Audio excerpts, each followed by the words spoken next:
The Trump family's crypto wealth is climbing. Spot crypto assets got a potential boost from regulatory bodies. And does September seasonality impact Bitcoin as well? We'll find out. Hey everyone, I'm Jenny Horne here, and this is Crypto Corner on Schwab Network. Let's jump right into it. Joining us now is Adam Lynch, Director at Schwab Equity Research. Adam, let's start with the Trump family, keeping, of course, politics out of it. The Trumps have made headlines with some pretty major investments into crypto. Tell us more about this.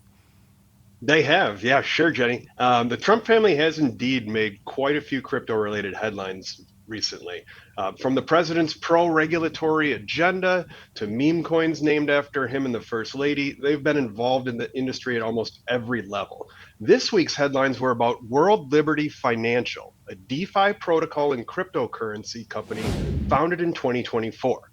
The company was co-founded by members of the Trump and Witkoff families, along with a handful of other crypto investors. Now, on Monday, World Liberty Financial's token, which is listed as WLFI, was listed on crypto exchanges and the price exploded, increasing the value of the Trump family's allocation to over $5 billion on paper. Now, according to the company's website, the First family holds about 22.5 billion tokens, which is equivalent to 22.5% of the total supply. They also hold a 38% stake in the corporate parent and 75% of the net revenues from the token's initial pre-sales. Now, if you remember, these initial pre-sales were held between October and January of 2025, and they raised over $300 million. Now, it's worth noting that these founders' allocations remain locked under non-disclosed vesting schedules, and they cannot be sold.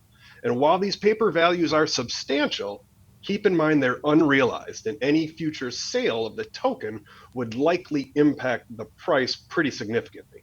But I think it's still one to keep an eye on. I mean, absolutely. And sticking with this DC theme now, the SEC and CFTC issued a joint statement on certain spot crypto assets. So really, how significant was this? Yeah, I think this was a huge statement, a big statement signaling their continued readiness to help further open U.S. markets to digital assets. Just yesterday, two of the top regulators told federally registered exchange operators that listing certain spot crypto products is not prohibited. Now, while the certain spot crypto products was not defined, I'm sure we're going to get some guidance from that in the future. And this statement just signals that they're open for business. Come in, register now without the threat of any sort of potential enforcement action in the future, which was something that they had to be concerned about in the past. Now, while this is mere guidance and it doesn't have the same heft as, actual rules and regulations, it does follow that push from the White House for these agencies to clear regulatory roadblocks on crypto using whatever authority they already have without having to wait for Congress. If you remember, the House passed a crypto market regulation bill back in July, but it's yet to clear the Senate. SEC Chairman Paul Atkins said in a statement that market participants should have the freedom to choose where and when they trade spot crypto assets, while his counterpart at the CFTC, acting chairwoman Caroline Pham, called it the latest demonstration of our mutual objective of supporting growth and development in these markets, but it will not be the last. This is definitely a shift from the more hesitant and risk-averse approach by the regulators appointed by the previous administration. Okay, and on the Schwab Network, we've heard a lot of guests talk about this September seasonality and the historical weakness in the equity markets that's really associated with this being now the worst month of trading, just again, historically of the year. So that makes me wonder, can the same be said for Bitcoin?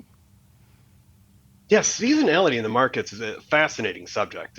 In fact, once a month, I host a webinar called 8 Equity Investing Myths on our Schwab Coaching YouTube channel, where I talk about the seasonal myths in the equities market, things like the Santa Claus rally, the January effect, sell in May and go away, and a handful of others.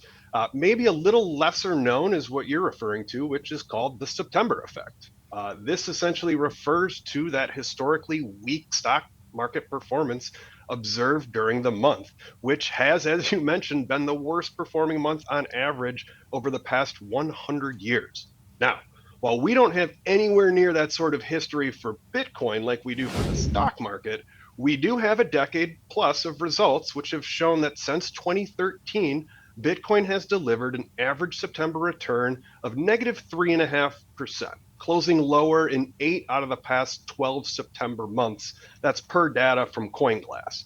Now, the question is, what'll happen in 2025? Well, the behavioral theories that support the September effect for equities should mostly hold true for Bitcoin. And these are things like people as well as funds are essentially locking in gains at this time, or maybe starting to harvest losses for end of year tax purposes. We've also got individual investors who may be liquidating positions to offset upcoming schooling costs. And then there's market psychology here at play. People expect this to happen, so maybe it's essentially a self-fulfilling prophecy. The momentum that Bitcoin had at the beginning of this summer seems to have faded a bit as the calendar turns to fall. Bitcoin dropped 6.5% in August, ending a 4-month winning streak.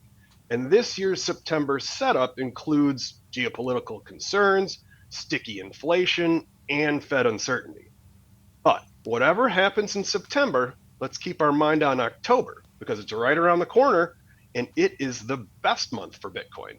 Bitcoin has had positive performance in each of the past 6 Octobers, and October has had the highest hit rate for green months for Bitcoin going back to 2013, producing positive returns in 10 out of the past 12 Octobers.